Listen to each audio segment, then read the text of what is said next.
ចាសួស្តីបងប្អូនទាំងអស់គ្នាឥឡូវហ្នឹងខ្ញុំនឹងបង្ហាញតាក់ទងជាមួយនឹងប្រយោជន៍របស់ត្រេគឺត្រេបដោះដែលយើងយកមកប្រើដើម្បីបដោះរុក្ខជាតិផ្សេងៗដូចជាបន្លែឬក៏ពួក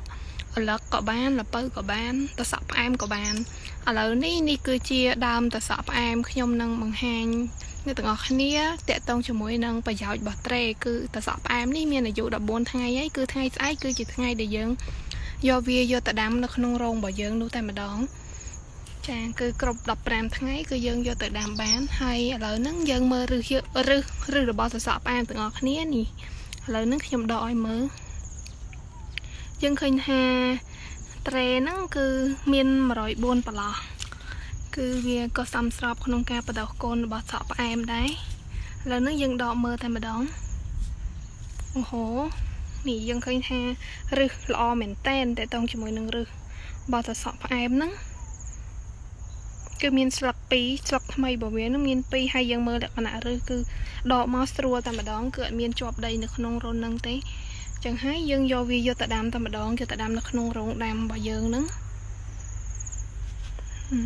ហ្នឹងហើយអាហ្នឹងគឺជាលក្ខណៈ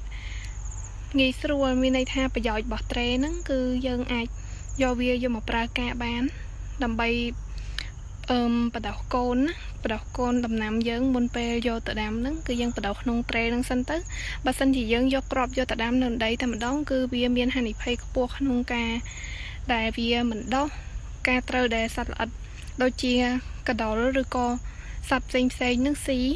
គ្រាប់ហ្នឹងគឺអត់ដុះហើយមួយទៀតគឺយើងអាច control មានថាគ្រប់គ្រងពួកសីតុណ្ហភាពទឹក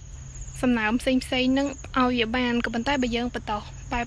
លក្ខណៈបែបនេះគឺយើងអាចមើលថែបានដិតដល់មែនតែនហើយបើសិនជាជួបបញ្ហាមានសត្វល្អិតមានអីមកស៊ីអញ្ចឹងយើងអាចបាញ់ថ្នាំធម្មជាតិស្លឹកស្ដៅសត្វក្រៃឬក៏ម្ទេសផ្សេងដែលយើងមានរូបមន្តរបស់យើងធ្វើហ្នឹងយើងអាចបាញ់បានហើយក៏យើងអាចប្រើលក្ខណៈថ្នាំគីមីក៏បានដែរអាហ្នឹងអាស្រ័យទៅលើបងប្អូនទាំងអស់គ្នាចង់ប្រើចាថ្ងៃហ្នឹងក៏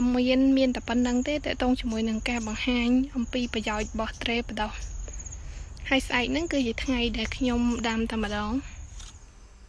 ចាเพจចំណេះដឹងនិងជំនាញផ្នែកកសិកម្មក៏មានលក់ជូននៅត្រេបណ្ដោះកូនបន្លែផ្លែឈើຂະຫນាត105ប្រឡោះហើយនិង50ប្រឡោះអញ្ចឹងបើសិនជាបងប្អូនចាប់អារម្មណ៍អាចឆាតសួរក្នុងเพจផ្ទាល់បានតាក់ទងជាមួយនឹងតម្លៃនិងសេវាកម្មឬក៏ការពិគ្រោះយោបល់តាក់ទងជាមួយនឹងបញ្ហាកសិកម្មផ្សេង